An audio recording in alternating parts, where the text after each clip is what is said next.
Non. C'est tout bon. C'est vert, donc... Il y a un écho, c'est toi qui fais un écho. Bonjour. Bonjour. Bonjour. Est-ce que vous nous entendez? Joël, toi qui es... Oui, je vous entends très bien. Oui, très bien. Bonjour à tout le monde.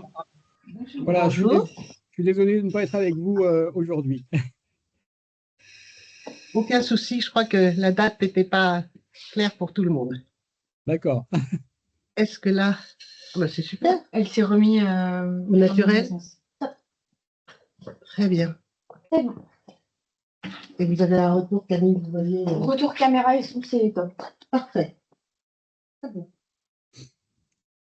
Alors, bonjour, bienvenue au 11e Afterwork Savant de la SSHA. Je suis Sylvie Athéna-Rouer-Saporta, présidente de cette association, et j'aimerais d'abord vous en dire quelques mots. La Société scientifique d'hygiène alimentaire, qu'un certain nombre d'entre nous connaissent, est une vieille dame, puisqu'elle est née en 1904, et qu'elle s'inscrivait dans la vague hygiéniste de la fin du 19e siècle. Vous le savez sans doute, les travaux de Pasteur ont fait qu'on s'est intéressé beaucoup à l'hygiène corporelle, au lavage des mains, à l'importance de l'antisepsie cutanée avant une intervention chirurgicale, à la prévention des maladies infectieuses par la vaccination. Mais il manquait tout un pan à cette vague hygiéniste, l'hygiène alimentaire. Pourtant, la plupart des spécialistes étaient persuadés qu'il était important pour être en bonne santé d'avoir une alimentation à la fois déjà suffisante, diversifiée, mais aussi de bonne qualité. C'est ainsi qu'un certain nombre d'entre eux se sont réunis pour créer cette société savante qui s'appelle la Société savante d'hygiène alimentaire, avec ce nom un petit peu désuet. C'était des médecins, des agronomes, des vétérinaires, des pharmaciens.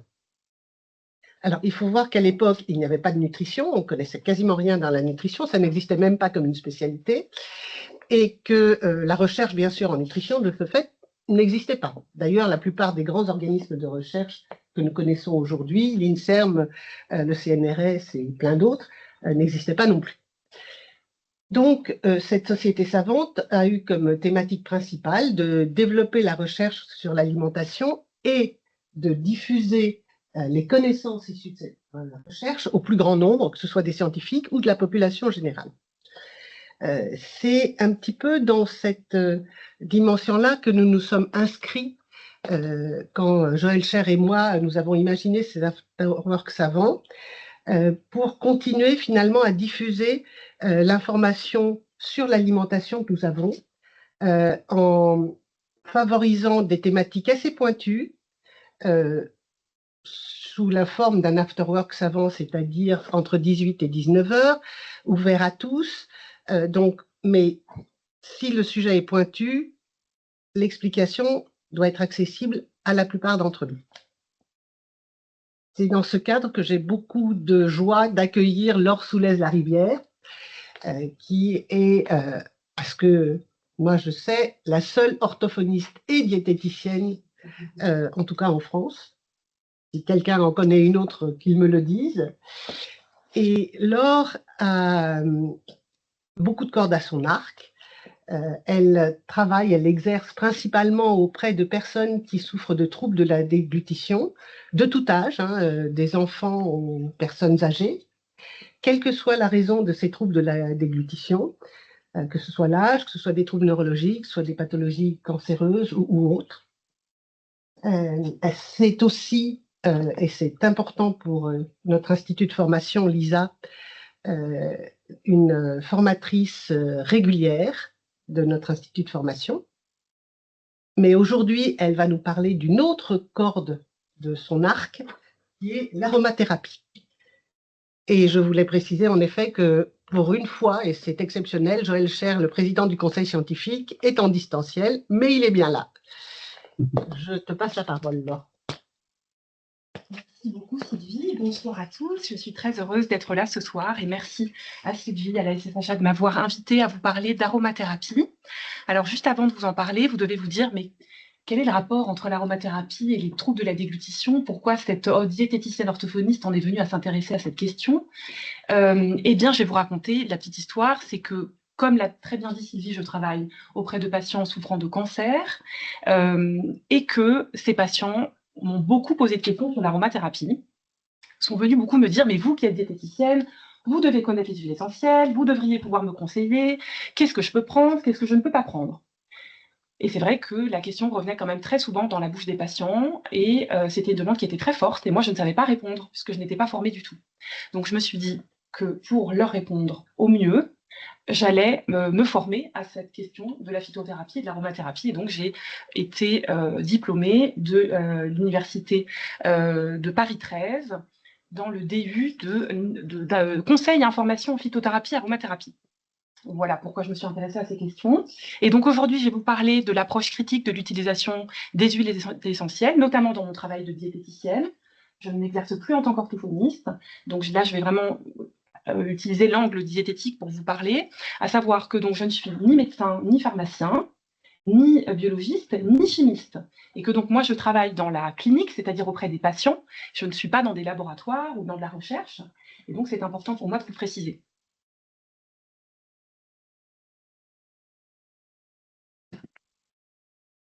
Alors, le sommaire. Donc, je vous propose de parler d'huiles essentielles, de leur mode d'utilisation et de leur toxicité et contre-indication, puisque c'est principalement ces éléments-là que j'aimerais vous transmettre ce soir.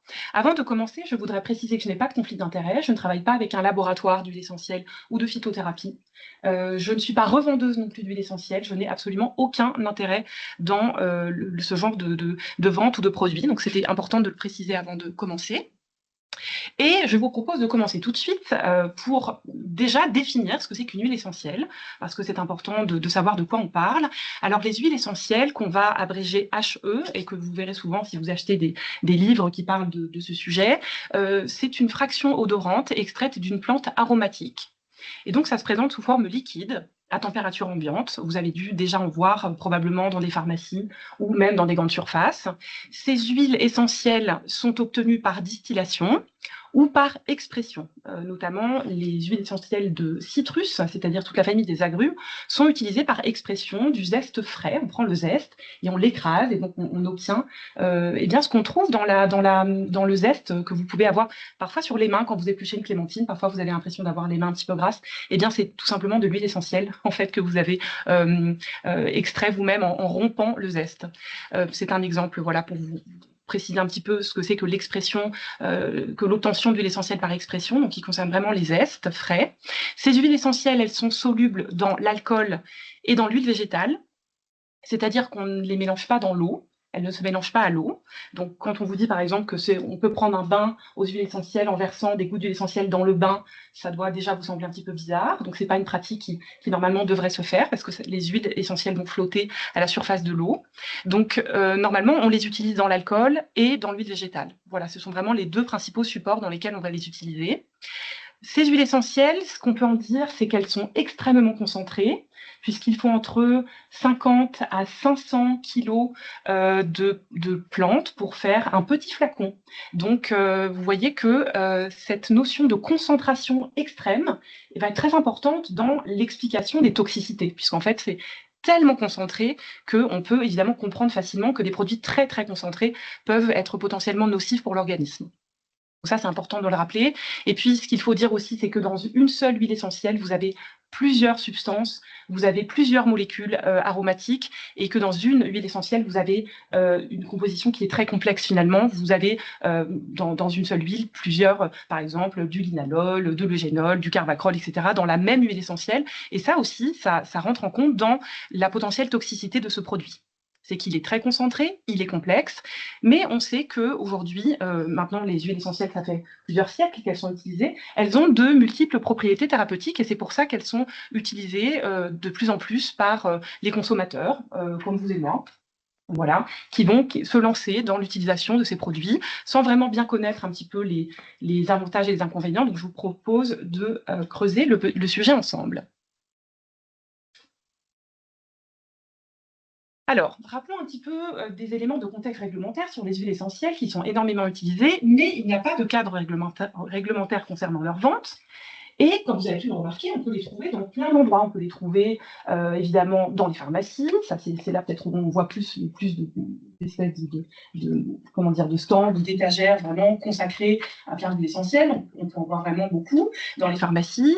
Il y en a dans d'ailleurs quasiment toutes les pharmacies en réalité, parce que c'est quelque chose qui se vend très très bien. Donc c'est vraiment beaucoup vendu dans les pharmacies. On les trouve également dans les magasins un peu spécialisés, donc les herboristeries. On les trouve aussi dans les magasins d'huile essentielle, parce qu'il y a des magasins qui ne vendent que ça. On les retrouve dans les magasins un peu naturels, avec des approches un petit peu non médicamenteuses, etc. On les trouve maintenant aussi dans les supermarchés. Donc, vous en avez vraiment dans les grandes surfaces de votre quartier très facilement. Voilà. Bon, l'offre est plus réduite, mais quand même, vous en avez. Et puis, vous les trouvez surtout sur Internet. Et là, c'est là où vous avez de tout. Vous pouvez trouver tout et, entre guillemets, n'importe quoi. Parce que c'est vrai que sur Internet, il faut quand même se méfier du produit, de sa provenance, de sa qualité, de sa composition. On sait qu'on peut malheureusement être exposé à des contrefaçons, des fausses huiles essentielles, des huiles essentielles synthétiques qui ne sont pas naturelles. C'est assez difficile de faire la différence quand on est un utilisateur lambda. Donc finalement, elles sont largement vendues, ces huiles essentielles.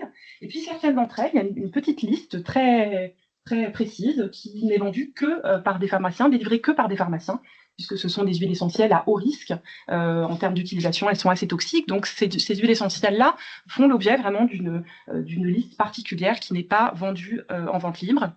Et il n'y a pas de réglementation concernant leur utilisation dans les médicaments, tant et si bien que, ça doit peut-être vous parler, la petite vitamine D qu'on donne aux jeunes bébés qui s'appelle la Zima D contient de l'huile essentielle d'orange. Voilà. Donc en fait, on peut avoir des huiles essentielles dans des produits, dans des médicaments qu'on peut donner. La vitamine D n'est pas un médicament, mais c'est quand même donné depuis le plus jeune âge à des enfants qui sont en pleine croissance. Alors, l'utilisation des huiles essentielles, elle est variée. On peut retrouver plusieurs applications qui sont intéressantes. Donc, la première application, c'est l'utilisation thérapeutique des huiles essentielles. Donc, vous verrez dans les pharmacies, dans les boutiques, des flacons d'huile essentielle pure, qui sont en général petits.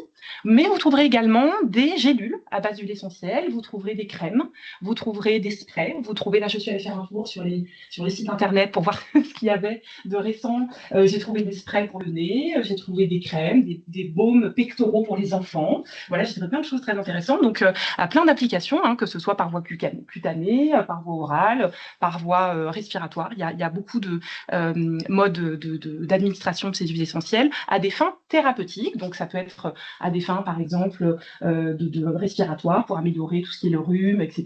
Ça peut être à des fins aussi de confort digestif. Ça peut être à des fins par exemple circulatoire, pour tout ce qui va être rétention d'eau, cellulite, etc. Donc vraiment, on a énormément d'applications différentes de ces huiles essentielles en thérapeutique. Les huiles essentielles, évidemment, vous en doutez, elles sont beaucoup utilisées dans la parfumerie. On utilise volontiers l'huile essentielle de fleurs d'oranger, tous les citrus qui ont vraiment ces odeurs fraîches qu'on retrouve dans les eaux de Cologne, par exemple. Donc c'est utilisé largement dans les parfums, bien sûr. C'est utilisé aussi en cosmétique, par exemple dans des crèmes anti-rides. Ça va être utilisé aussi dans des lotions, des toners qu'on va mettre après s'être démaquillé. Voilà, parce qu'il y a des vertus apaisantes, par exemple de certaines huiles essentielles. Et puis on va utiliser aussi les huiles essentielles dans la cuisine, dans certaines recettes, par exemple. Et dans l'industrie agroalimentaire, elles sont tout à fait utilisées. Par exemple, si vous mangez, comme moi, du chocolat à la menthe, je ne sais pas si vous mangez ça, on aime ou on n'aime pas, mais en tout cas, dans le chocolat à la menthe, il y a de l'huile essentielle de menthe. C'est ça qui va donner donc l'arôme de menthe dans le chocolat. Et donc, c'est aussi largement utilisé dans ces produits-là. Et puis enfin, on utilise également l'huile essentielle dans l'hygiène de la maison, mais aussi dans tout ce qui va être les répulsifs, anti-moustiques, etc., anti-poux. C'est beaucoup utilisé pour les poux, etc. Tout ce qui est huile essentielle de lavande, il y a des sprays pour les enfants avec des peignes, etc. J'ai vu ça tout à l'heure sur Internet, c'était intéressant de voir ce qui était sorti. Et donc, dans l'hygiène de la maison, ça va être utilisé dans des sprays pour assainir l'atmosphère, le fameux spray aux 41 huiles essentielles. Alors, je ne citerai pas de marque, mais peut-être que vous voyez de quoi je parle. Voilà, il y a des sprays assainissants, il y a vous savez, des lotions dans lesquelles on va tremper tout ce qui est serpillière, etc., pour laisser une odeur fraîche, et puis pour aussi l'effet bactéricide de certaines huiles essentielles. Donc, c'est vraiment utilisé dans beaucoup de sphères différentes. Et finalement, c'est vrai que quand on en utilise un peu dans chaque domaine, on est quand même exposé, ma foi, plus ou moins régulièrement, à des huiles essentielles. Et puis parfois, sans même le vouloir, ça peut arriver. Moi, ça m'est arrivé plusieurs fois d'être exposé à des huiles essentielles, entre guillemets, contre mon gré. C'est-à-dire, par exemple, dans des taxis, où les chauffeurs des taxis vaporisent des huiles essentielles pour que que ça sente bon dans l'habitacle, voilà, ou dans des salles d'attente, par exemple, où il y a des diffuseurs d'huile essentielle. Donc, nous sommes exposés à ces huiles essentielles, parfois même sans forcément chercher à l'être. Alors, ces huiles essentielles, on peut les administrer de différentes manières. Il y a différents modes d'utilisation. Nous avons la diffusion atmosphérique passive, où on va déposer quelques gouttes d'huile essentielle sur un galet poreux, par exemple, qu'on va mettre à côté de nous, par exemple sur le bureau ou sur la table basse du salon, pour diffuser une légère odeur agréable dans la pièce. On peut l'utiliser aussi en ce qu'on appelle la diffusion atmosphérique active. Donc là, on va mettre les huiles essentielles dans un diffuseur. Souvent, il y a de l'eau et ça va projeter une petite vapeur, vous savez, et ça va diffuser de l'huile essentielle. Et puis, on peut l'utiliser aussi en spray. Il y a des sprays voilà, qu'on va vaporiser dans l'atmosphère et qui vont diffuser aussi une odeur agréable. Voilà, c'est vrai que c'est beaucoup plus concentré, le spray en général, que le diffuseur. On va utiliser l'huile essentielle en inhalation sèche. Ça, c'est pas très connu. Je ne sais pas si vous l'avez déjà pratiqué vous-même. On met quelques gouttes d'huile essentielle sur un mouchoir ou sur un stick et on va renifler, entre guillemets, on va humer l'huile essentielle. Voilà, mais il n'y a pas de vapeur d'eau. Par contre, l'inhalation humide, ça, je pense peut-être que ça vous parle plus. Peut-être l'avez-vous déjà expérimenté vous-même quand vous êtes malade, quand vous avez un rhume ou une grippe. On vient mettre quelques gouttes d'huile essentielle au-dessus d'un bol d'eau bouillante et puis on met son visage au-dessus pour respirer la vapeur qui va être chargée de l'huile essentielle à des fins en général respiratoires. Hein, c'est quand on a une toux qui peut être sèche, qui peut être grasse, etc., des difficultés à respirer. Le nez bouché ou autre, ça c'est quand même très souvent fait, notamment en France. Je sais que c'est une pratique que je vois souvent autour de moi. Et puis, on peut aussi administrer les huiles essentielles par voie cutanée. J'ai précisé que la voie cutanée devait être diluée. Normalement, les huiles essentielles ne sont pas proposées en pure, pardon. On est censé les diluer dans des huiles végétales. Donc, on les dilue dans des huiles végétales qui sont neutres, comme par exemple de l'huile de noisette, de l'huile de jojoba, de l'huile d'amande douce. On n'est pas censé les utiliser pures sur la peau, on va voir après pourquoi. Et puis enfin, la dernière utilisation, je l'ai laissée en dernier, celle-là j'ai fait exprès parce que c'est la plus dangereuse finalement, c'est la moins sécuritaire, et c'est peut-être une des plus fréquentes malheureusement, c'est la voie orale.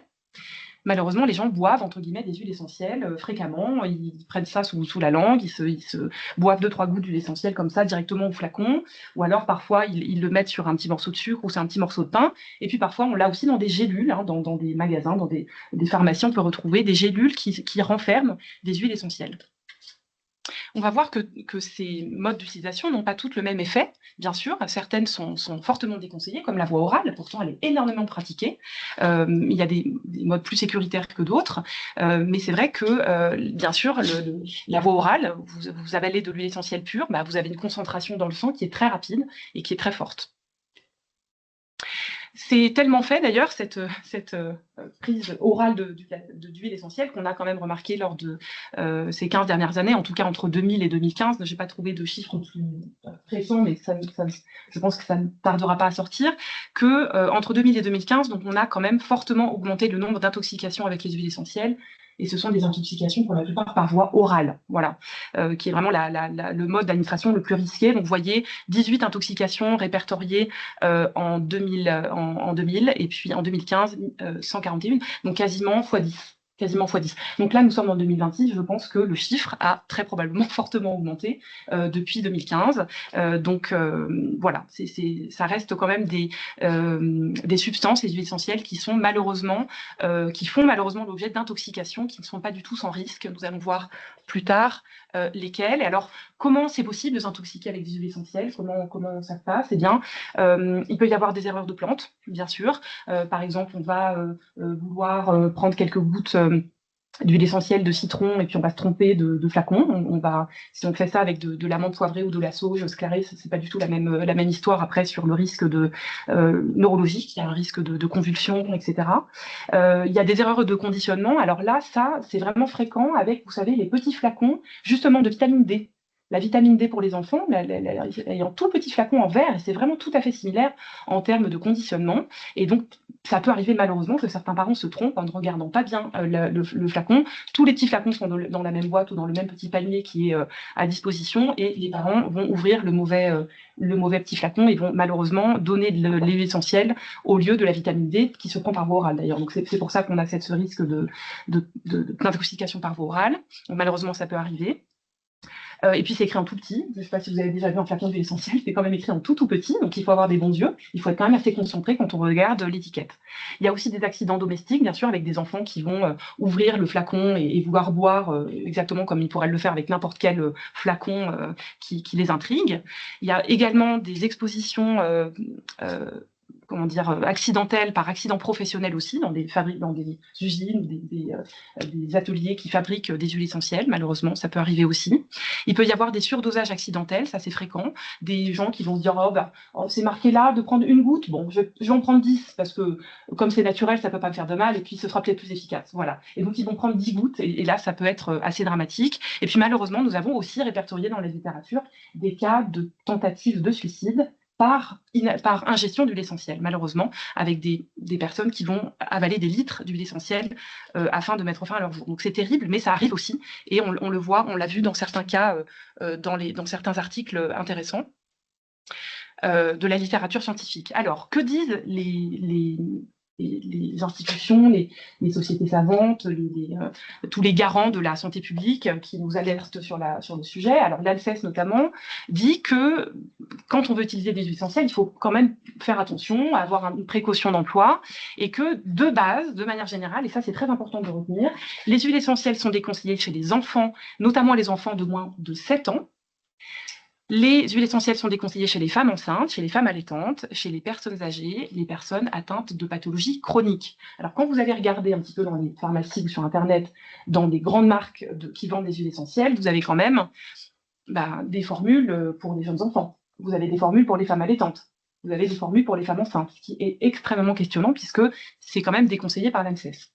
On a ensuite, évidemment, une grande recommandation qui est très évidente, que vous devez retenir aussi, c'est que les huiles essentielles sont allergisantes et que par conséquent, elles ne sont pas conseillées chez des personnes allergiques. Et évidemment, on ne doit pas les utiliser par voie intraveineuse, intramusculaire ou oculaire. Et donc, on ne les met pas dans les yeux, bien sûr. On ne les met pas non plus pures sur les muqueuses, quelles qu'elles soient. Et l'ANSES recommande aussi de se laver les mains après toutes les applications, tous les massages qu'on peut faire avec ces huiles essentielles, et qu'il ne faut pas les laisser à portée des enfants. On a compris pourquoi. Quand on a regardé les chiffres d'intoxication juste avant, on comprend qu'il faut faire extrêmement attention à ne pas laisser ces huiles essentielles à disposition des enfants.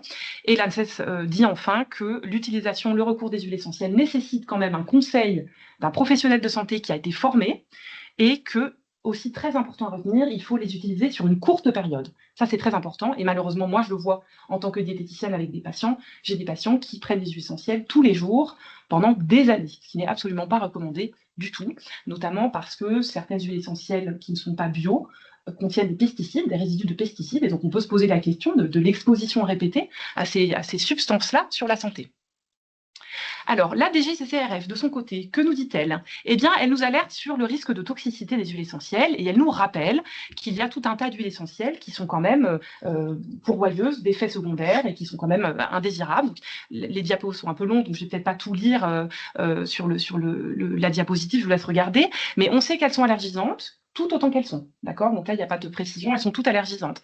Certaines d'entre elles sont dermocaustiques, c'est-à-dire qu'elles vont potentiellement abîmer fortement la peau. Je me souviens d'une professeure au DU qui nous racontait qu'elle, en tant que dentiste, elle avait notamment des patients qui appliquaient de l'huile essentielle pure sur leurs gencives pour calmer des abcès, et ça faisait un trou dans la gencive. Donc c'est extrêmement dermocaustique, il faut quand même faire très attention à certaines huiles essentielles.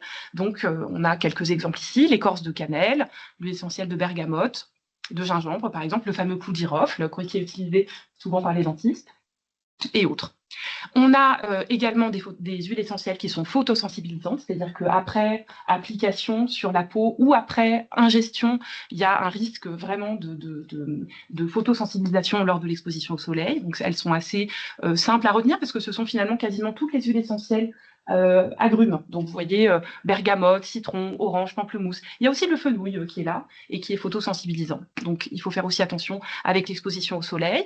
Nous avons toutes les huiles essentielles qui sont irritantes pour la muqueuse respiratoire, la cannelle, toutes les menthes, que ce soit de la menthe poivrée ou de la menthe douce, les huiles essentielles d'agrumes, les huiles essentielles de citronnelle, d'eucalyptus. On pourrait se dire, la menthe, c'est super, ça fait respirer, mais pas forcément, ça peut être très irritant.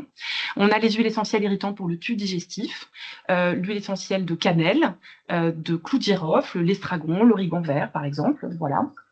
Donc c'est pareil, il faut éviter de les prendre par voie orale parce qu'elles sont vraiment irritantes pour le tube digestif. Et puis on a ces huiles essentielles qui sont toxiques pour le foie. On reconnaît toujours la cannelle, décidément la cannelle, elle est vraiment souvent représentée. Mais c'est vrai on sait, c'est une des premières choses qu'on nous dit dans notre cours d'aromathérapie, c'est que la cannelle, il faut y faire très attention parce qu'elle est vraiment très forte, très puissante. Le clou de girofle aussi, on le retrouve à plusieurs endroits. L'origan compact aussi, bien sûr, est réputé pour être hépatotoxique. Le thym à thymol, notamment aussi. Je continue ma petite promenade dans les toxicités. Les huiles essentielles neurotoxiques, alors qui sont à risque de provoquer des convulsions, des crises d'épilepsie, une agitation ou des somnolences, eh bien celles-là, il faut aussi les connaître. Les huiles essentielles de menthe, par exemple, qui sont énormément utilisées. En France, on utilise beaucoup cette huile essentielle de menthe poivrée. Vous l'avez peut-être déjà senti quelque part, mais elle est énormément utilisée. Les gens la mettent sur les tempes quand ils ont des migraines. C'est une très mauvaise idée, voilà, parce que c'est très proche des yeux, c'est aussi irritant pour la muqueuse oculaire. Donc, c'est vrai que ces huiles essentielles de menthe, on se dit ah ben c'est sympa, c'est frais, ça sent bon, etc. Mais c'est quand même neurotoxique aussi, donc il faut faire très attention, notamment pour les femmes enceintes, ne pas consommer cette huile essentielle pendant la grossesse. Lavande aspic aussi est neurotoxique. L'eucalyptus globulus. Nous avons également des huiles essentielles qui sont abortives. Toujours la lavande aspic, qui est quand même effectivement assez puissante, beaucoup plus puissante que la lavande fine d'ailleurs. La lavande fine, ou appelée autrement la lavande vraie, est énormément utilisée aussi, c'est une des plus vendues en France, mais elle est quand même moins à risque que celle-là. Mais la lavande aspic, qui ressemble beaucoup, et d'ailleurs c'est intéressant de voir que parfois les gens confondent les deux, on se dit oh, bah, la lavande aspic, ça doit être pareil que la lavande fine. Pas du tout, la lavande aspic est beaucoup plus agressive que la lavande fine. Et en plus, la lavande fine elle-même a plusieurs noms. La lavande fine, la lavande vraie, c'est la même. La lavande officinale, c'est la même encore. Une seule lavande a 3 noms différents. Donc, c'est vrai qu'on a souvent tendance un peu à confondre tout ça. L'huile essentielle de persil, de menthe poivrée est également abortive. La sauge officinale aussi, dont on sait qu'elle est, hormone-like, celle-là, cette huile essentielle-là. Donc, sur le plan hormonal, on la déconseille à tout ce qui est comment dire, cancer hormonodépendant, les mastoses, les fibromes, etc. Donc, bien sûr qu'on ne va pas l'utiliser non plus pendant la grossesse, évidemment. On a des huiles essentielles qui sont toxiques pour les reins. Celles-ci, on les connaît bien aussi. L'huile essentielle d'aneth, l'huile essentielle de cyprès de Provence, l'huile essentielle de genévrier, de menthe poivrée, etc. sont toxiques pour les reins. Nous avons donc les huiles essentielles hormone-like, je vous en parlais un petit peu tout à l'heure. Donc nous avons cette fameuse sauge sclarée, l'huile essentielle de genévrier, l'huile essentielle de cyste, le fenouil doux également, le cyprès toujours vert. Ce sont ces huiles-là qui sont hormone-like. On va déconseiller donc aux pathologies, aux cancers hormonodépendants. Et puis, on a aussi des huiles essentielles qui ont une toxicité cardiovasculaire, la menthe poivrée, la gaultérie, j'imagine, je ne vois pas j'ai un petit écran qui me cache, mais il me semble que c'est la gaultérie, si je ne dis pas de bêtises. Et puis, on a aussi les huiles essentielles qui sont potentiellement cancérigènes, l'huile essentielle d'estragon, de basilic tropical et de laurier noble. Donc, vous voyez qu'en fait, là, dès qu'on dit ça, tout de suite, ça calme un peu. On se dit, bon, je vais peut-être faire attention à ce que je fais, à ce que j'achète, et aussi à la manière d'utiliser ces huiles essentielles. Alors, je ne suis pas là ici pour vous décourager complètement de les utiliser, mais je pense que c'est très important de pouvoir les utiliser de manière sécuritaire, parce qu'elles sont intéressantes, mais elles peuvent évidemment être très nocives. Alors, on doit retenir ça, je vous l'ai déjà dit tout à l'heure, les allergiques ne doivent jamais utiliser d'huile essentielle, mais il y a d'autres pathologies aussi qui ne sont pas compatibles avec les huiles essentielles, quelles qu'elles soient. Donc, les personnes qui sont asthmatiques ne doivent pas en utiliser, hein, même en diffusion, même dans un spray. Ça m'est arrivé une fois une collègue qui me disait ça, qui disait « Oh là là, je suis rentrée chez une amie, elle venait de vaporiser le fameux spray multi-huile essentielle dans sa maison, je suis rentrée, j'ai fait une crise d'asthme dans la minute qui a suivi. » Voilà, donc ça, c'est typique des gens asthmatiques, hein, c'est vrai que c'est pas compatible avec les huiles essentielles, l'asthme. Les antécédents de convulsions ou d'épilepsie ne sont absolument pas recommandés. Il n'est pas recommandé d'utiliser les huiles essentielles chez ces personnes-là. Et puis, bien sûr, on n'utilise pas d'huile essentielle lorsque le patient est traité par chimiothérapie ou radiothérapie, parce qu'en fait, on connaît quand même très mal les interactions potentielles avec ces produits. Il faut se rappeler, encore une fois, je le répète, que les huiles essentielles sont très, très concentrées, contiennent énormément de molécules, ce sont des substances complexes, comme je l'ai dit, et donc on a quand même très peu de preuves sur le fait qu'elles sont totalement inoffensives lorsqu'elles peuvent rentrer en interaction avec les traitements lourds. Donc, par précaution, évidemment, on s'abstient. On ne donne pas d'huile essentielle dans ce contexte. Certaines huiles essentielles pour le coup, ont des vraies interactions qui ont été démontrées, qui ont été prouvées. Donc, on sait que dans certains cas, on ne va pas utiliser certaines huiles essentielles. Donc, par exemple, les troubles de la coagulation, les patients qui sont sous AVK, les interventions chirurgicales, on ne va pas utiliser les huiles essentielles qui vont avoir tendance à fluidifier, entre guillemets, le sang. Donc, tout ce qui va être Gaultérie, couché, Gaultérie odorante, le giroflier, les l'écryse italienne, le cannelier, par exemple, ne sont pas compatibles. On va également ne pas utiliser de Gaultérie couchée ou odorante en cas d'allergie à l'aspirine ou de contre-indication à l'aspirine ou à d'autres anti-inflammatoires. On n'utilisera pas évidemment pour les insuffisances hépatiques sévères toutes les huiles essentielles qu'on a vues précédemment, évidemment. Et c'est pareil pour l'insuffisance rénale, pas d'huile essentielle à alpha-pinène, on en a vu déjà certaines juste avant, donc je ne vais pas les rappeler.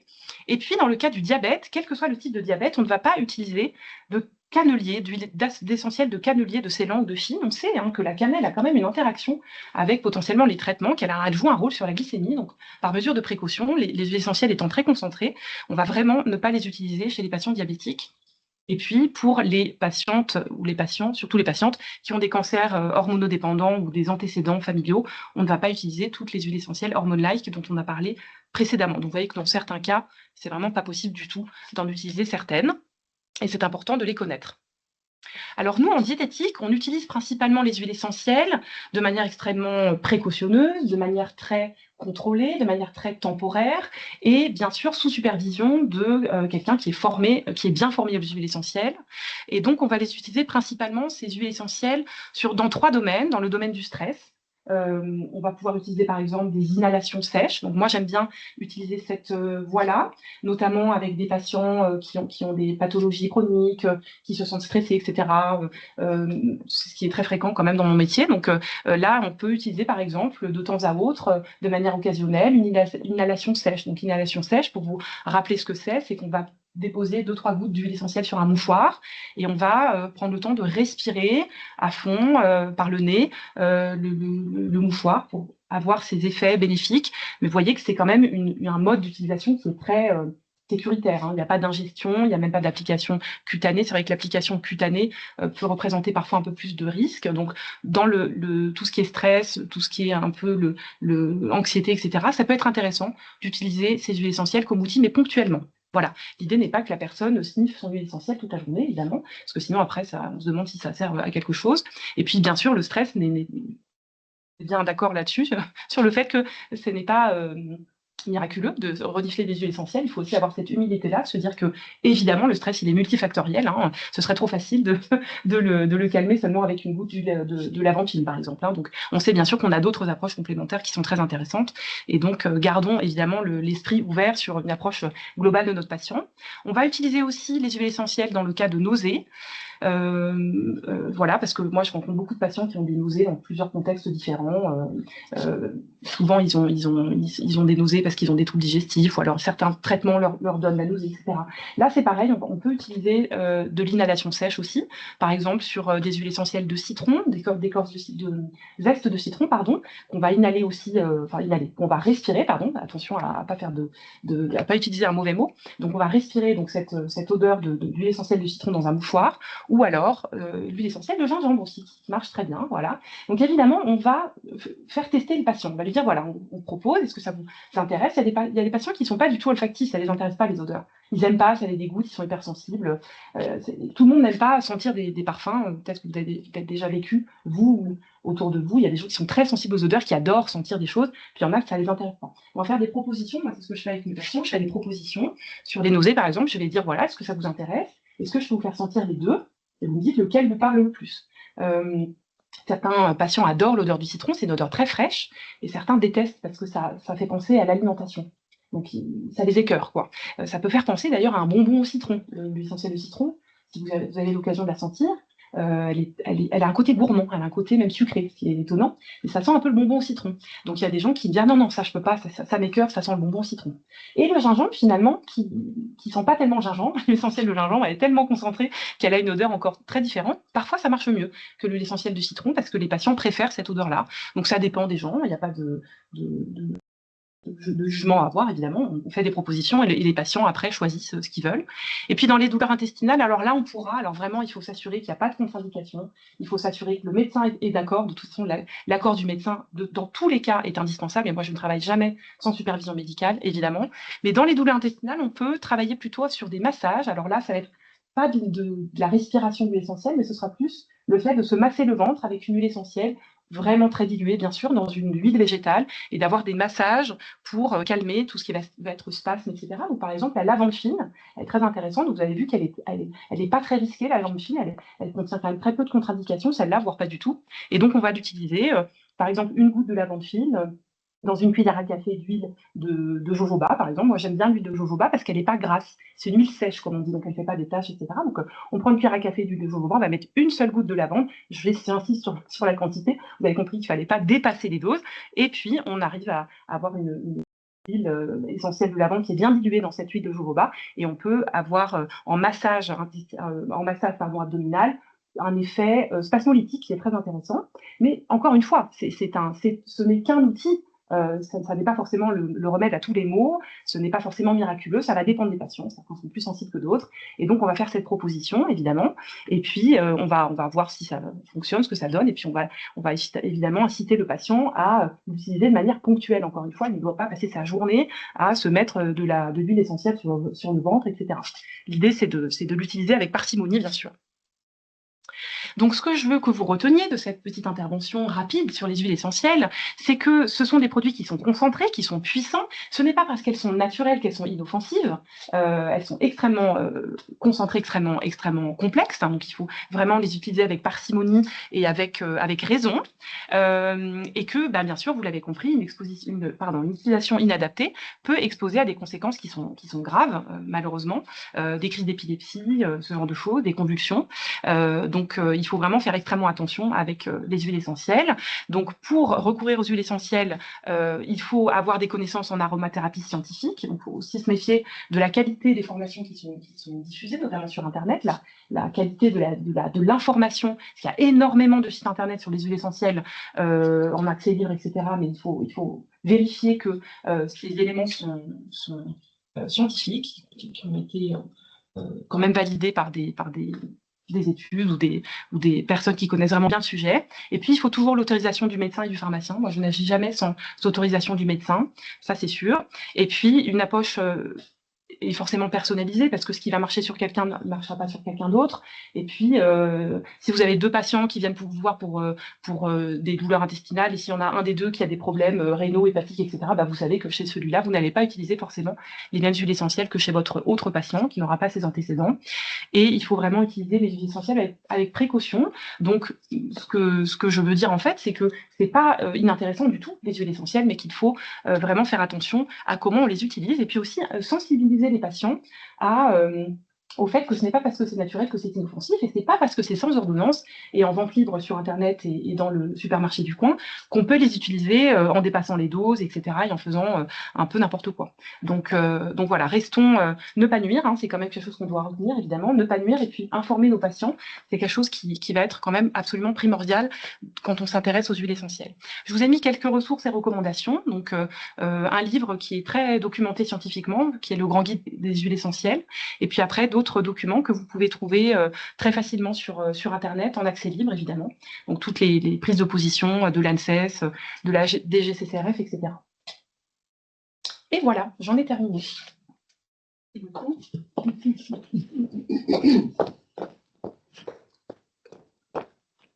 Merci beaucoup, Laure. Vraiment, c'était passionnant.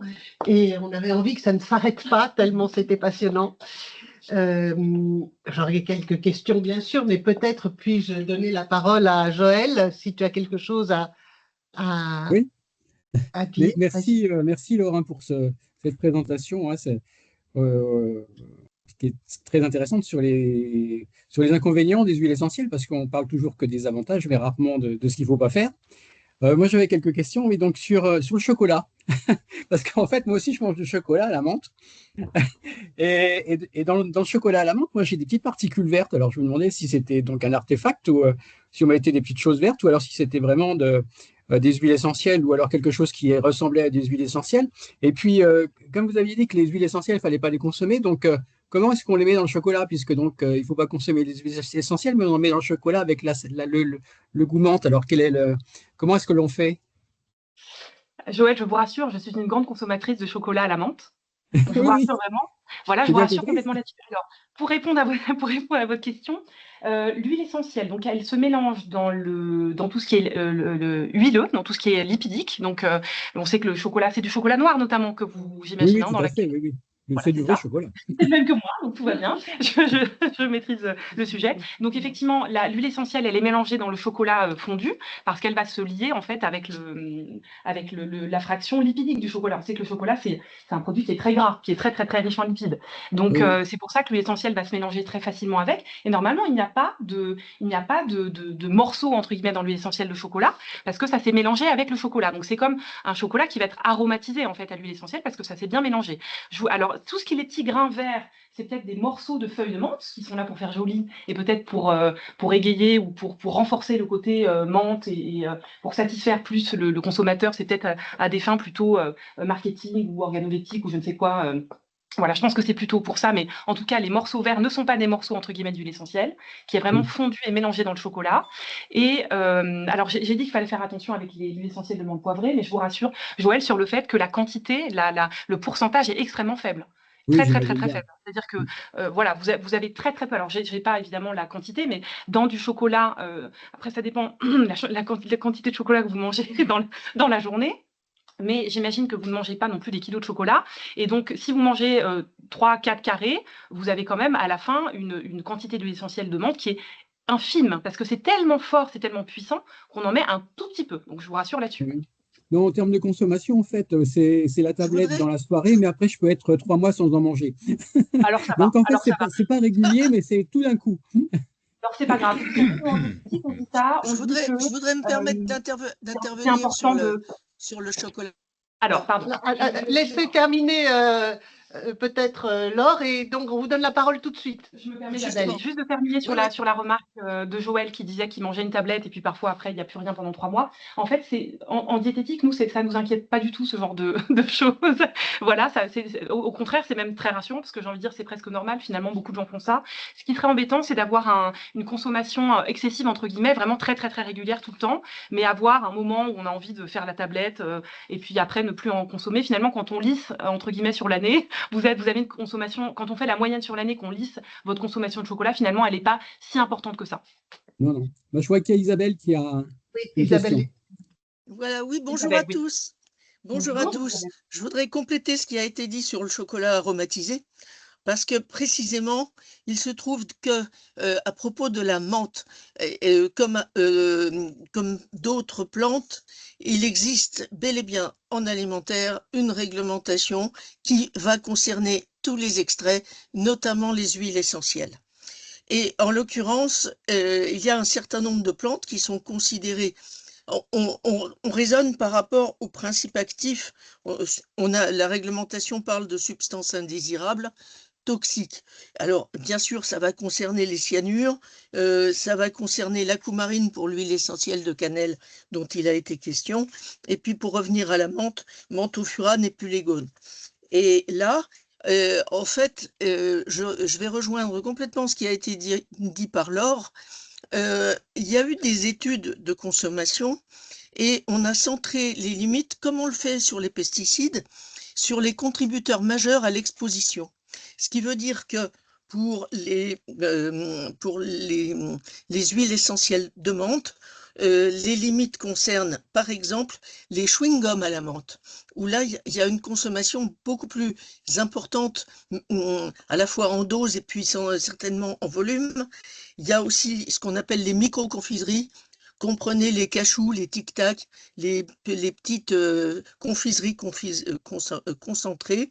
Donc là, il y a des limites, ce qui ne veut pas dire, et il faut venir à ça, c'est que régulièrement, il y a des enquêtes diligentées par les États membres sur demande de la Commission pour vérification des niveaux d'exposition de la population. de manière à vérifier qu'il n'y a pas des consommations émergentes. On pourrait imaginer que la mode de l'after eight a provoqué une mode une augmentation de la consommation du chocolat aromatisé menthe, que précisément je n'appelle pas à la menthe. Hein, les mots ont un sens. Donc voilà. Et globalement, remarque pour Laure, et pour rassurer tous les participants, bien sûr, la vente en B2B des huiles essentielles à destination alimentaire, elle est archi-réglementée, puisque les fabricants d'extraits doivent transmettre leur teneur aux fabricants produits finis, qui doivent à leur tour vérifier ces fameuses limites. Ai-je été claire? Merci Isabelle, très clair et Avec très plaisir. intéressant. Merci beaucoup pour ce complément d'information extrêmement intéressant qui doit rassurer aussi Joël et moi. Oui, oui. Non, mais j'étais pas inquiet. Hein. Non, il n'y a pas de non. Non. Quand J'avais l'appétit va, en général, ça va, tout va. J'avais une autre question donc, sur les huiles essentielles, donc ils sont déconseillés aux femmes enceintes, etc. Mais pourquoi les personnes âgées? Alors, les personnes âgées, parce qu'il y a plus, ils sont plus fragiles. C'est une très bonne question. Je ne suis pas spécialiste de ce sujet-là. Moi, dans ce qu'on me disait, dans ce que m'ont dit mes profs dans ce dé d'huile essentielle, c'est que ce sont des patients qui sont quand même plus âgés, plus fragiles liés à l'âge, et que donc, ils sont souvent aussi polymédiqués. Ils ont quand même pas mal de traitements.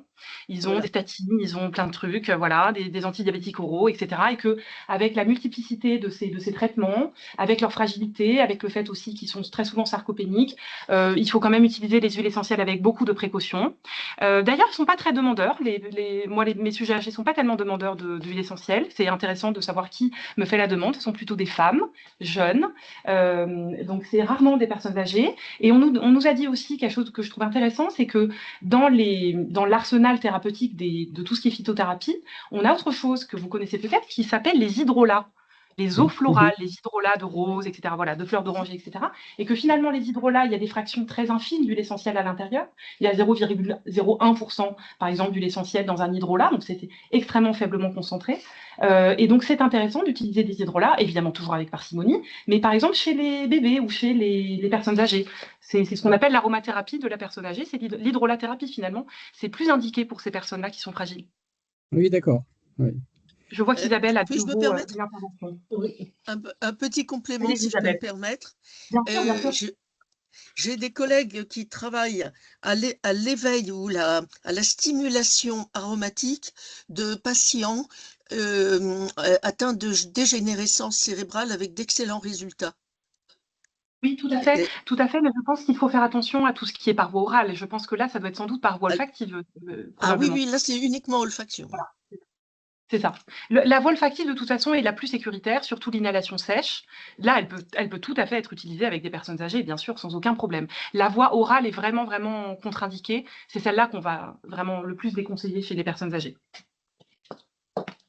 Est-ce que je peux faire une petite hypothèse complémentaire en tant que médecin concernant les personnes âgées? Je pense que comme il y a en effet la finesse de la peau et des muqueuses qui augmente, et je pense que l'absorption est sûrement bien supérieure par voie cutanée, par voie orale, etc. Et de même que pour les enfants, à l'inverse, c'est plutôt la surface totale cutanée par rapport au volume total, je dirais, de l'individu, qui est beaucoup plus importante et donc il y a un risque d'absorption beaucoup plus important. C'est une hypothèse que je fais. Hein. Absolument, tout à fait. Y a-t-il d'autres questions? Joël, je sens qu'il y en a d'autres. Non, c'était simplement donc un retour, un peu un retour d'expérience sur l'huile essentielle de géranium, donc qu'on avait acheté avec mon épouse à l'île de la Réunion. Et mon fils avait beaucoup de problèmes d'eczéma. Et donc, on nous avait conseillé ça. Donc, et on mettait quelques gouttes dans son bain le soir. Et c'était, bon, alors, déjà, ça embaumait la maison, c'était remarquable. Mais en plus, c'était vraiment très, très efficace. Tout à fait. Le géranium est absolument adoré par les amateurs d'huile essentielle parce qu'effectivement, il a une odeur divine. C'était du géranium rosa. Vous vous souvenez? Géranium bourbon, géranium rosa. Alors là, je ne me souviens plus parce que ça date. Ça date un peu. Ça fait 25 ans, je pense. Est-ce que ça sentait un peu la rose ou pas? Ah non, pas du tout, non. Pas du tout. Alors, c'était peut-être un autre type de géranium, mais c'est vrai qu'ils sont très recommandés, enfin, ils sont très appréciés en général par les Oui. utilisateurs. Et donc, ils sont beaucoup utilisés en parfumerie, surtout le géranium rosa, énormément utilisé en parfumerie. Et effectivement, ils ont des vertus extrêmement intéressantes pour le psoriasis, l'eczéma, Oui. l'acné, ce genre de choses. Oui, tout à fait. On va Si vous utiliser avez aussi les envie, hydrolats d'ailleurs. Les eaux florales de ce genre de choses vont être aussi très très intéressantes pour les applications cutanées. Oui, oui. si vous avez envie de connaître l'odeur du géranium rosa, généralement, il est assez facile d'en trouver au pavillon puisque le salon de l'agriculture arrive bientôt, au salon de l'agriculture au pavillon de la Réunion, par exemple. Mm. Oui, oui, c'est la Réunion que l'avait acheté, hein. Voilà, donc moi, c'est comme ça que j'ai découvert, hein, Oui, oui. Moi aussi, c'est oui. en faisant mon tour au salon de l'agriculture. Ah oui, moi, c'était vraiment Et c'est directement à la Réunion. génial. Non, moi, je confirme que c'est génial. Ayant travaillé là-dedans, je voulais connaître. Ah oui, oui, c'est remarquable. Est-ce que Merci pour ces retours d'expérience. y a-t-il d'autres questions? Moi, j'ai une question. Ah, Des huiles essentielles. Michel, je me détonnais que tu n'aies pas encore pris la parole. Oui, en effet. Bonjour à tous et merci. Des huiles essentielles pour aider à dormir. Oui, bien sûr. Alors, Allez-y, je vais vous répondre. à mettre sur les draps et sur les oreillers. Oui, J'ose pas dire ce qu'on m'a dit. Alors, allons-y. alors allons-y. Qu'est-ce que t'as dit? Vas-y. D'abord, vous me dites après, vous me dites après. Alors, comment on peut mieux dormir, effectivement? Alors, mieux dormir avec les huiles essentielles, ça se fait beaucoup. Et effectivement, on va utiliser soit un galet poreux. Donc, on va mettre un petit galet poreux à côté sur la table de nuit, ou alors on peut mettre une goutte sous l'oreiller, hein, c'est tout à fait possible. Mais on va en mettre une parce que c'est très fort et donc ça peut au contraire empêcher de dormir s'il y en a trop. Ah oui, complètement. Donc, c'est une seule goutte. Alors, la lavande fine est très bien. Voilà. C'était ça. L'huile essentielle de petits grains bigaradier, c'est la feuille de l'oranger. Donc, il y a une arrière-odeur de fleur d'oranger, mais très verte, très végétale, très agréable. Si vous aimez la fleur d'oranger, vous allez adorer. Alors évidemment, il y a l'huile essentielle de fleur d'oranger, mais elle coûte très très cher celle-là. Elle est très très très très chère. Donc en général, moi je la conseille pas parce que les gens me disent oh là là, mais quand même c'est trop cher. Donc je conseille la feuille plutôt que la fleur, qui a quand même une fraction odorant tout à fait similaire, mais en plus vert, évidemment. Et puis, tout ce qui marche aussi très bien, ça va être l'orange douce, merveilleux, absolument extraordinaire, ça j'adore. Mais il faut aimer, quoi. Donc, moi, j'ai des patients qui détestent la lavande. Et c'est vrai que si on met trop de lavande, au contraire, ça réveille. Ça, voilà, exactement. Donc, la lavande fine est très bien. Le petit grain bigaradier, donc la feuille d'oranger, est très bien pour dormir. Et l'orange, l'huile essentielle d'orange douce est très très bien aussi. Alors, il y a aussi l'huile essentielle d'ylang-ylang, si vous aimez les choses plutôt fleuries. Ylang-ylang marche bien. C'est lourd. Pour bien dormir. Et puis la dernière chose, juste avant, pardon, de vous laisser la parole, Isabelle, si vous adorez la fleur d'oranger, mais que l'huile essentielle est trop chère, prenez de l'eau de fleur d'oranger et vaporisez un petit peu sur votre oreiller, et ça c'est extra, et ça marche très bien aussi chez les enfants. Et c'est aussi possible parce que comme c'est de l'hydrolat, il n'y a pas de problème chez les petits. Vous voulez faire un commentaire là-dessus? Non, parfait. Oui, Ok. oui, je voulais juste dire que l'ylang-ylang, il est très très fleur blanche. Limite, il peut en devenir écœurant. Oui, absolument. C'est pour ça qu'il faut toujours faire sentir avant au patient. Parce que Ah quand oui. il s'engage dans des achats, parfois ça peut coûter cher un flacon d'huile essentielle. Mhm. Donc moi, Oui. je ne veux pas faire dépenser des sommes folles à des patients qui ne vont pas utiliser les produits, sachant qu'en plus, ça reste pas ouvert indéfiniment, les huiles essentielles. Hein, il faut pas les garder trop longtemps une fois qu'elles sont ouvertes. Donc voilà, je ne veux pas gaspiller. Donc je fais toujours sentir. Moi, j'en ai à peu près une trentaine. J'en ai quand même beaucoup. Donc je les fais sentir. Et puis en fonction de ce que les patients aiment, je les fais sentir. Et puis après, s'ils aiment, si ça les intéresse, voilà, ils peuvent y aller. Mais c'est vrai que ça peut être entêtant et être très fort. Ça s'explique par la concentration du produit. J'aurais deux questions parce que je sais que certains sont partis. Est-ce qu'on utilise des huiles essentielles dans toutes ces fameuses cigarettes électroniques, etc. Est-ce que ça participe au risque d'intoxication? Et deux, quels conseils pour bien choisir son huile essentielle et pas se retrouver avec des trucs pas très sympas? Question effectivement importante. Alors la première question, je ne sais absolument pas répondre, Sylvie, c'est une excellente question. Y a-t-il des huiles essentielles dans les cigarettes électroniques? Je ne sais pas.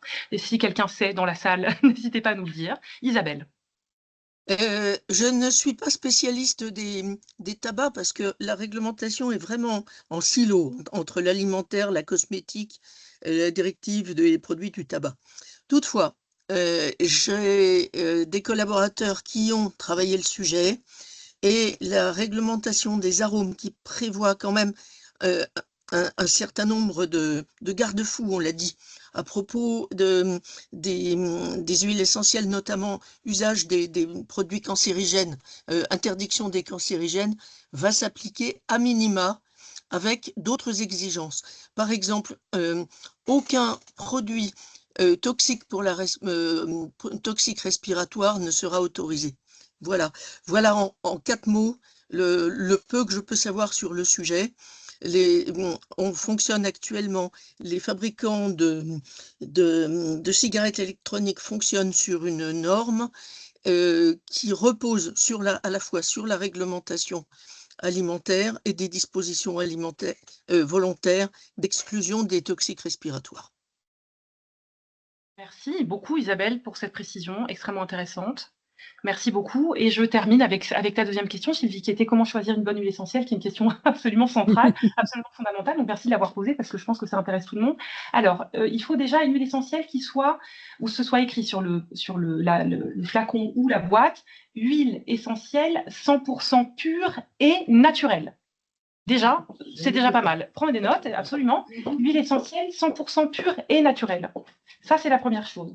La deuxième chose, c'est qu'il faut qu'elle soit bio. Bien sûr, parce que j'ai regardé avant de venir cette histoire de pesticides. Oui, il y a évidemment des pesticides dans les huiles essentielles qui ne sont pas bio. Ça semble assez logique. Donc, pas tous les pesticides. Il y a des pesticides qui sont plus présents que d'autres. Je ne suis pas spécialiste en pesticides, mais effectivement, il vaut mieux des huiles essentielles. Donc, 100% pure et naturelle, bio, effectivement. Alors, attention, il faut aussi que l'huile essentielle, ce soit écrit bien le nom en latin dessus. Parce qu'il y a toujours le nom en latin. En réalité, d'ailleurs, on devrait utiliser que les noms latins. Pour les puristes de la phytothérapie, on devrait utiliser les noms en latin. Donc, vous voyez que moi, je ne les utilise pas du tout. Mais on devrait le faire. Les vrais grands phytothérapeutes ne parlent que en latin. Et donc, moi, vous avez compris que ce n'est pas le cœur de mon métier. Donc, voilà. Mais donc, il faut le nom en latin pour éviter les confusions, finalement. Et puis, alors, il faut aussi faire très attention au type de plante. C'est-à-dire que la lavande, si tu vois, par exemple, marqué lavande sur une huile essentielle, attention, c'est un vrai red flag, comme on dit, hein. C'est un vrai risque, parce que normalement, la lavande, c'est soit de la lavande fine, soit de la lavande aspic, soit de la lavande, il y a d'autres types de lavande, j'ai un manque du mot là, je ne me rappelle pas de la troisième, mais il y a plusieurs types de lavande, donc la lavande tout court, ça ne veut rien dire. Il faut préciser quel est le type de lavande, parce que tu te doutes bien que entre la lavande fine et la lavande aspic, la lavande aspic, elle est beaucoup plus irritante, beaucoup plus forte, et donc tu ne feras pas du tout les mêmes utilisations, elle sera plus risquée, plus dangereuse, plus même contre-indiquée dans certains cas. Donc il faut toujours qu'il y ait le nom en latin et qu'il y ait le type de plante dessus. Normalement, tu as aussi la provenance, toujours la provenance du produit. Et d'ailleurs, selon la provenance, ça ne sent pas la même odeur. Enfin, c'est vraiment intéressant de voir en fonction de où est-ce que la plante a grandi, dans quel sol, avec quel ensoleillement. Les odeurs ne sont pas les mêmes. C'est vraiment intéressant. Il y a des subtilités. Bon, c'est un peu comme le vin, finalement. Voilà. Ça dépend aussi où est-ce que le raisin a poussé. Et puis, il faut avoir évidemment la date limite d'utilisation, hein, parce qu'il y a aussi des dates de péremption sur ces huiles essentielles. Voilà, déjà quelques éléments à connaître. Merci beaucoup, c'est très précis et c'est très utile parce que quand c'est pas régulier, il faut mieux que nous ayons, nous consommateurs éventuels, les informations. Y a-t-il d'autres questions sur... Moi, j'en ai une dernière. Oui, Michel. Dans le passé, j'ai connu des Japonais qui avaient utilisé des huiles essentielles et des parfums, des arômes. Alors, ils avaient utilisé chez un modèle animal le rat, anesthésié, et ils avaient regardé l'activité du nerf vague, ou pour voir le tonus vagal, ou bien pour voir le tonus sympathique, et ils avaient vu que ces huiles essentielles pouvaient agir. Et entre autres, la lavande favorisait le tonus vagal. Donc là, vous n'êtes pas trop surpris. Ouais. Et le pamplemousse, des huiles essentielles issues du zeste de pamplemousse, favorisait le tonus sympathique. Voilà, à tel point que quand on faisait respirer, entre guillemets, ces huiles, en fait, il suffisait d'éplucher un pamplemousse et on voyait dans les minutes qui suivaient le dos de la personne qui venait d'ouvrir, on le voyait rougeoyer. Alors, on le voyait rougeoyer en utilisant une caméra infrarouge. Et tout ça, c'était une preuve indirecte qu'il y avait une augmentation du tonus sympathique.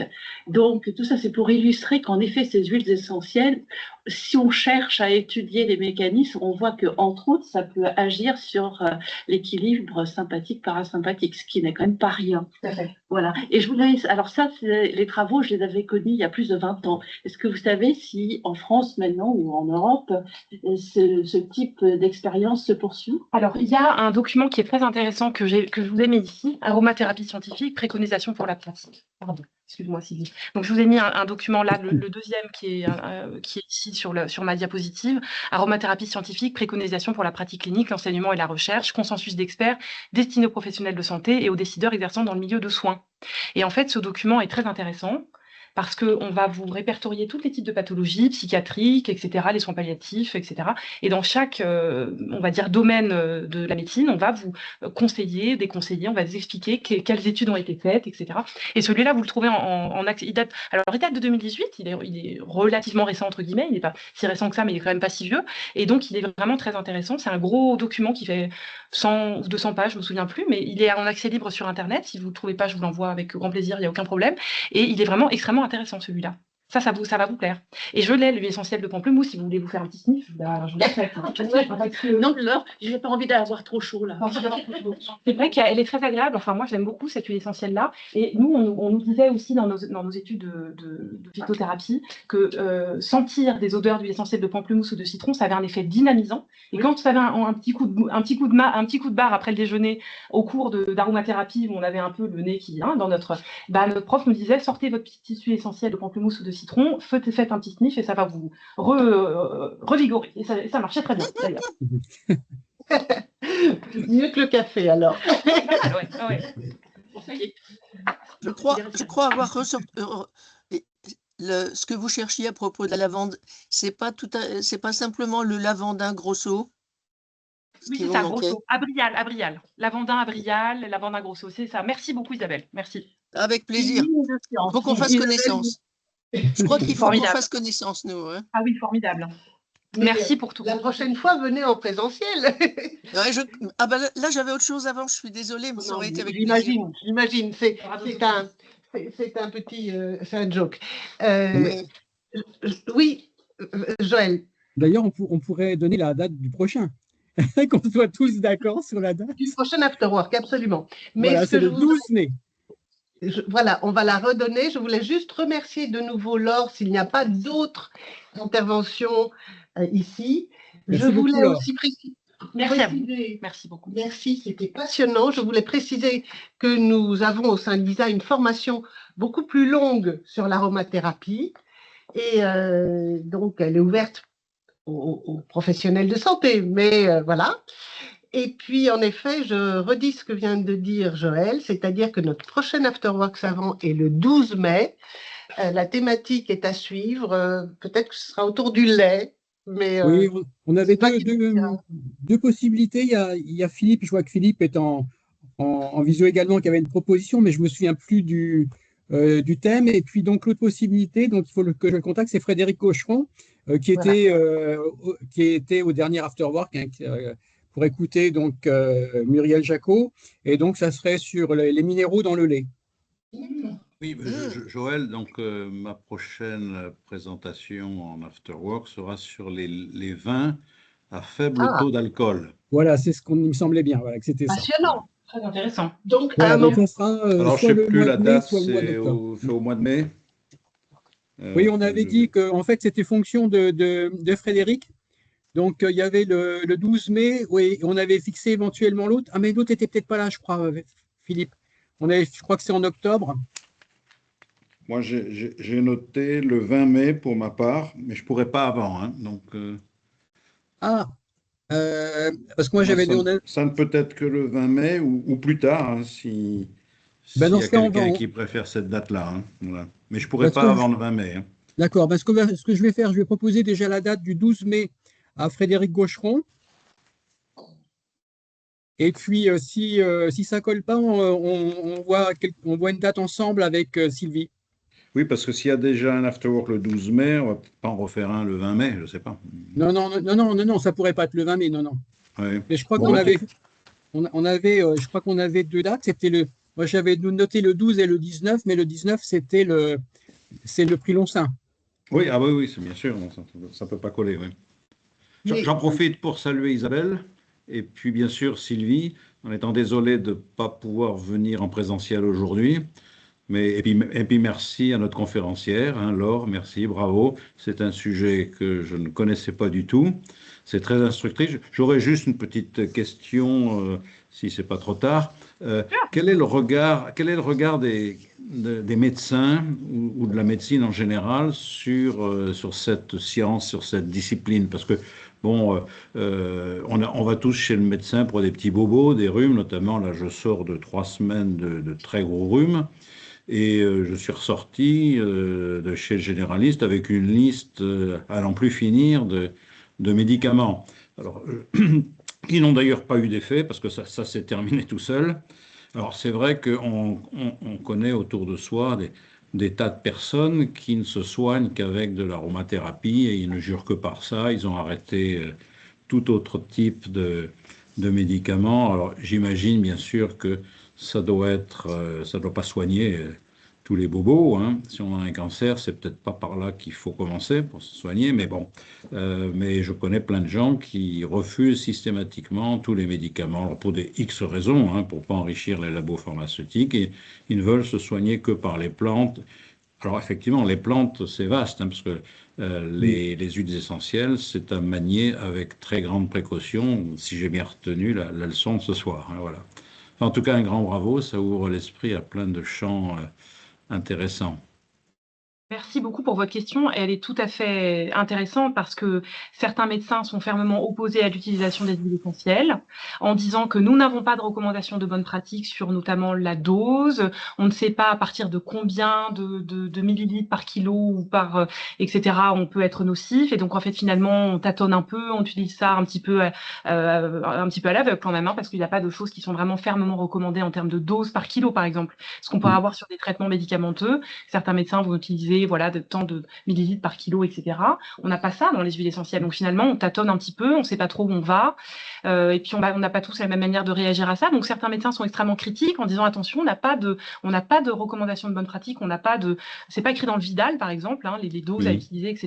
Donc voilà, il n'y a pas de recette miracle entre guillemets ou de choses qui sont déjà protocolisées en termes d'huile essentielle. Et puis il y a des médecins qui sont beaucoup plus ouverts à la question. D'ailleurs, dans le diplôme universitaire que j'ai fait à Paris 13, la moitié de la classe était constituée de médecins, notamment des médecins généralistes, qui eux étaient très ouverts à la question de la phytothérapie et de l'aromathérapie et qui maintenant travaillent pour la moitié de leurs prescriptions sont des prescriptions de l'ordre de la plante. Donc finalement, ça dépend vraiment de la sensibilité de chaque médecin et de l'ouverture d'esprit des gens.